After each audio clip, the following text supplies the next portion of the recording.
বিসমিল্লাহির রহমানির রহিম। সকলকে আজকের ক্লাসে শুভেচ্ছা জানাই। আজকে আমাদের কিতাবের মূল আলোচনার মধ্যে আমরা প্রবেশ করতে যাচ্ছি। এখানে লেখা আছে আদ-দারসুল আউয়াল, অর্থাৎ প্রথম পাঠ। প্রথম পাঠে বিভিন্ন জিনিস নিয়ে আলোচনা হবে, বিভিন্ন বিষয় নিয়ে। ইলমুন নাহউ কাকে বলে, ইলমুন নাহউর উদ্দেশ্য কী, এরপর দিয়ে হচ্ছে ইলমুন নাহউর বিষয়বস্তু কী, এবং প্রত্যেকটা আলোচনার তত্ত্বাবধানে আরও অন্য আলোচনাও আছে। তো প্রথমে আমরা ইলমুন নাহউর সংজ্ঞা সম্পর্কে জানব। এখানে লেখা আছে ইলমুন নাহউ আরবি ভাষার বিভিন্ন শব্দকে যুক্ত ও বিন্যস্ত করার নিয়মাবলী জানাকে ইলমুন নাহউ বলে।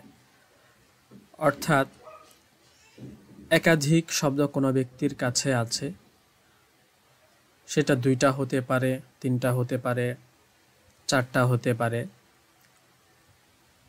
তো একাধিক শব্দগুলোকে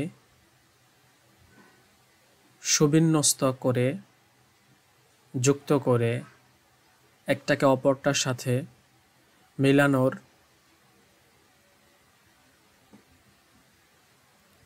জন্য আমাদের যে কায়দাগুলো প্রয়োজন হয়, যে নিয়মাবলীগুলো আমাদের জানা প্রয়োজন হয়, সেই নিয়ম জানাকে ইলমুন নাহউ বলে। অর্থাৎ খোলাসা কথা হচ্ছে, ইলমুন নাহউ বলা হয় একাধিক শব্দকে কিভাবে সুবিন্যস্ত করে আমরা একটি অপরটির সাথে জোড়া দিয়ে একটি সম্পূর্ণ পুরো একটি বাক্য আমরা গঠন করব।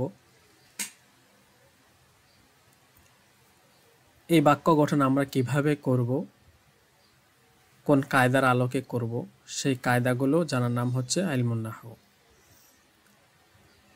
এরপরে দিয়ে হচ্ছে গরদ ইলমিন নাহউই, অর্থাৎ ইলমুন নাহউর সর্বশেষ আমাদের উদ্দেশ্য কি হয়ে থাকে। ইলমুন নাহউ যখন আমরা শিখব, পড়ব, এর দ্বারা আমাদের উদ্দেশ্য কি। এখানে কিতাবের লেখক তিনি উল্লেখ করেছেন নির্ভুল বাক্য গঠন করা। অর্থাৎ ইলমুন নাহউ যখন আমরা পড়ব, তখন এর দ্বারা আমাদের উদ্দেশ্য হবে হচ্ছে কিভাবে একটি নির্ভুল বাক্য আমরা গঠন করতে পারি, বানাতে পারি। এটা হবে আমাদের মূল লক্ষ্য ইলমুন নাহউ অর্জন করার মাধ্যমে। 3 নম্বর হচ্ছে মাওদুউ ইলমিন নাহউ, অর্থাৎ ইলমুন নাহউর মধ্যে কোন কোন বিষয় নিয়ে আলোচনা করা হয়। শাখাগত অনেক মাসআলা নিয়ে, অনেক কায়দা কানুন নিয়ে তো আলোচনা করা হবে, কিন্তু ইলমুন নাহউর মূল আলোচনা কোনটি। তো এখানে বলছে মাওদুউ ইলমিন নাহউই কালিমা ও কালাম। কালিমা ও কালাম হচ্ছে ইলমুন নাহউর আলোচ্য বিষয়। অর্থাৎ কালিমা নিয়ে, একটি অর্থবোধক শব্দ নিয়ে, এবং একাধিক কালিমার মাধ্যমে, একাধিক শব্দের মাধ্যমে যেই বাক্য গঠন করা হয়, যেই কালাম তৈরি হয়, সেটা হবে ইলমুন নাহউর মূল আলোচ্য বিষয়। এরপরে আমরা জানব, পরবর্তীতে আসবে যে কালিমা কাকে বলে, কালাম কাকে বলে, এই সবগুলো বিষয় বিস্তারিত আসবে। তো প্রথমে এখানে আমরা একটা বিস্তর আলোচনার দিকে আমরা প্রবেশ করি। এখানে লেখা আছে একটি শিরোনামে আল লাফজুল মুফরাদু ওয়া আকসামুহু, লফজে মুফরদ এবং তার প্রকারভেদ। তো প্রথমে আলোচনা হবে এখানে লফজ কাকে বলে, লাফজু, অর্থাৎ লফজ কাকে বলে। মানুষের মুখের অর্থপূর্ণ ধ্বনিকে লফজ বলে। অর্থাৎ আমরা অনেক ধরনের কথা বলি, সবগুলো কথা কিন্তু আমাদের অর্থবোধক না, অনর্থক এবং অর্থহীন, এবং অনেক শব্দই আমরা বলে থাকি। তো এখানে লেখক বলছেন মানুষের মুখের অর্থপূর্ণ ধ্বনিকে লফজ বলে। অর্থাৎ আমরা যে সকল শব্দ উচ্চারণ করব এবং সেই শব্দের যখন একটি অর্থ থাকবে তখনই তাকে আমরা লফজ বলতে পারি। এরপরে লেখক বলছেন আরবি ভাষার লফজ দুই ভাগে বিভক্ত। অর্থপূর্ণ যেই শব্দগুলো আছে এগুলো দুই ভাগ, তার দুইটা ভাগ আছে। এক নম্বর হচ্ছে লফজুন মুফরাদুন, একক শব্দ, ও লফজুন মুফরাদুন, দুই নম্বর হচ্ছে এমন শব্দ, এমন অর্থবোধক শব্দ যেটা একের অধিক হবে। এরপরে দিয়ে এখানে বলা হচ্ছে আল লফজুল মুফরাদ। লফজে মুফরাদ কাকে বলে? আমরা পূর্বে পড়েছি লফজ কাকে বলে, অর্থবোধক শব্দকে লফজ বলে। লফজ আবার দুই প্রকার, লফজ মুফরাদ, লফজুন মুরাক্কাবুন। এরপর দিয়ে এখানে আমাদের পড়ব আল লফজুল মুফরাদ কাকে বলে। তো আল লফজুল মুফরাদের পরিচয় হচ্ছে একক লফজ একক অর্থ প্রকাশ করলে তাকে লফজুন মুফরাদ বলে। অর্থাৎ একটি শব্দ যার শুধুমাত্র একটি অর্থ প্রকাশ করে, যে নির্দিষ্ট একটি অর্থ প্রকাশ করে, তাকে লফজুন মুফরাদুন বলে। এরপরে দিয়ে বলা হচ্ছে লফজুন মুফরাদুনকে কালিমাও বলে।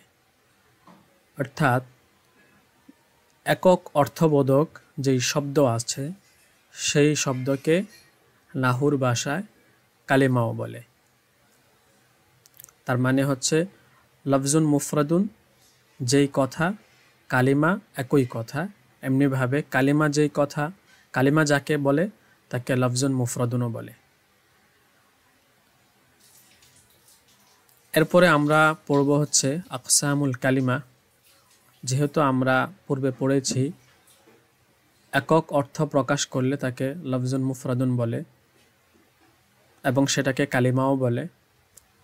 তো নাহুর কিতাবের মধ্যে সচরাচর কালিমা শব্দ দিয়েই আলোচনা করা হয়, লফজুন মুফরাদ দিয়ে আলোচনাটা কম করা হয়। অর্থাৎ যদি কখনো কোনো আলোচনা করতে হয় তখন সেখানে কালিমা বলে যে এটা কালিমা। তো এখানে আমরা পড়ব এখন আকসামুল কালিমা। কালিমা কত প্রকার? লেখক বলছেন এখানে কালিমা হচ্ছে তিন ভাগে বিভক্ত। কালিমা হলো তিন ভাগ, অর্থাৎ কালিমার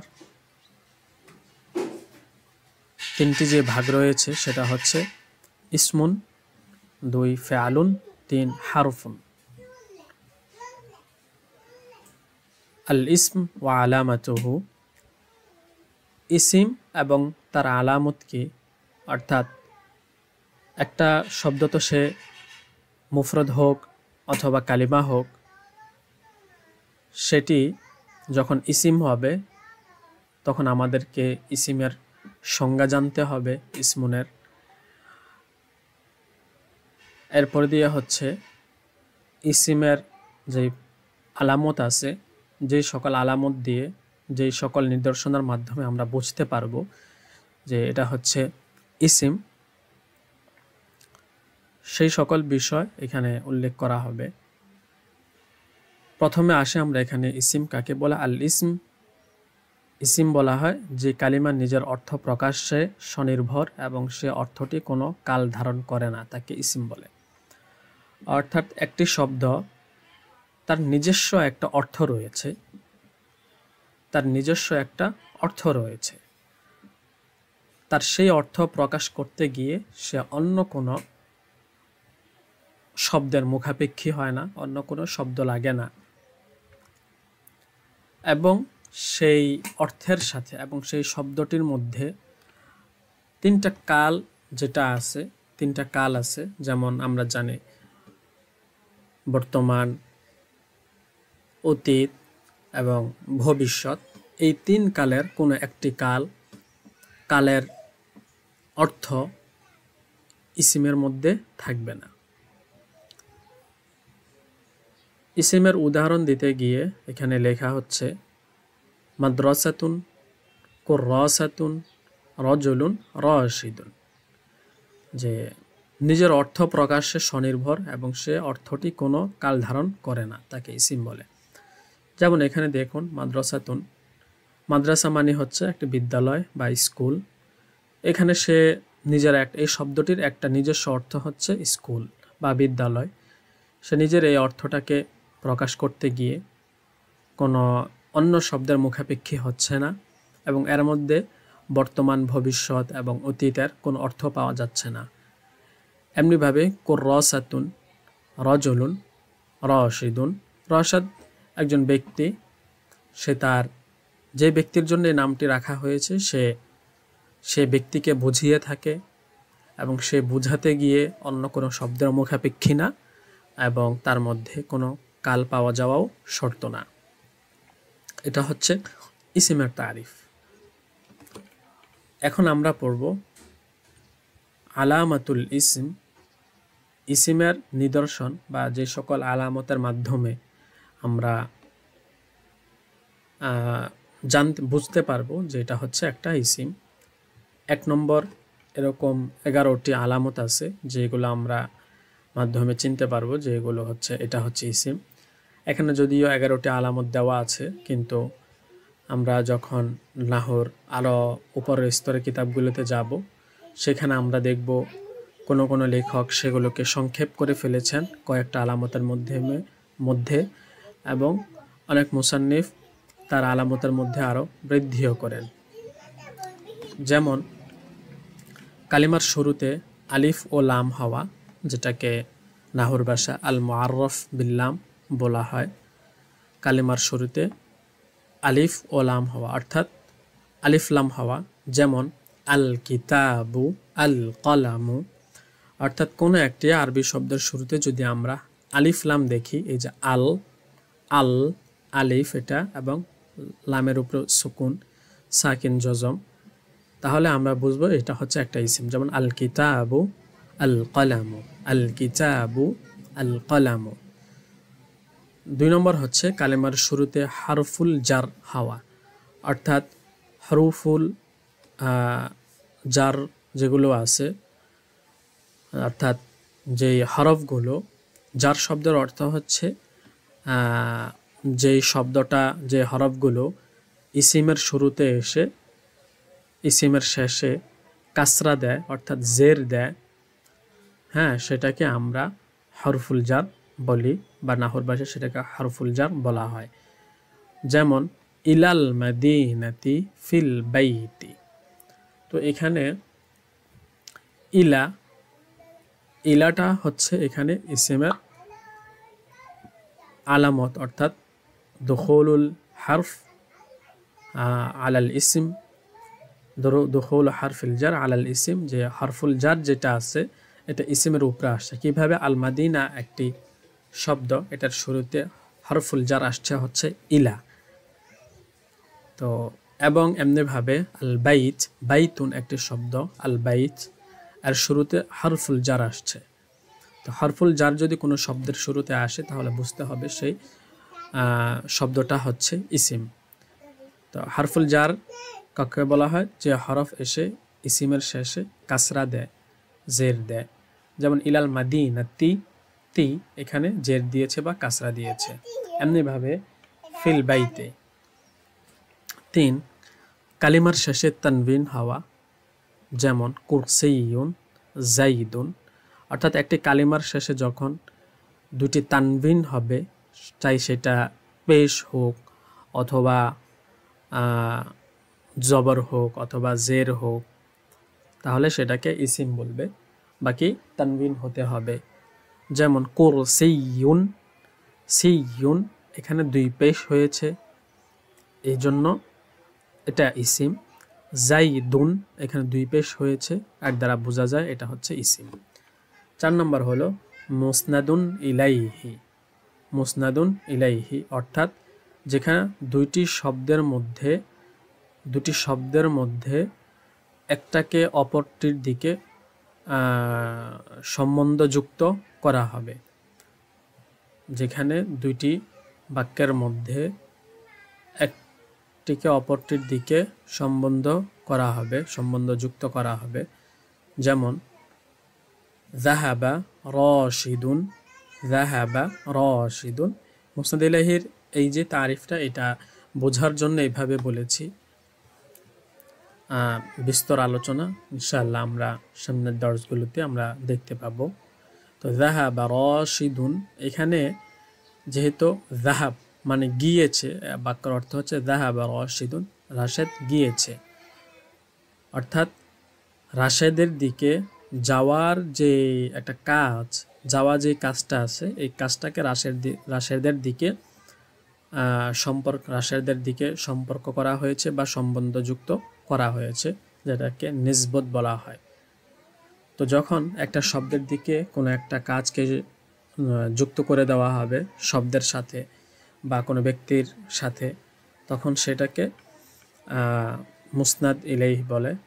তো যেখানে মুসনাদ ইলাইহির সম্পর্কে পাওয়া যাবে সেখানে বুঝতে হবে এটা হচ্ছে ইসিম।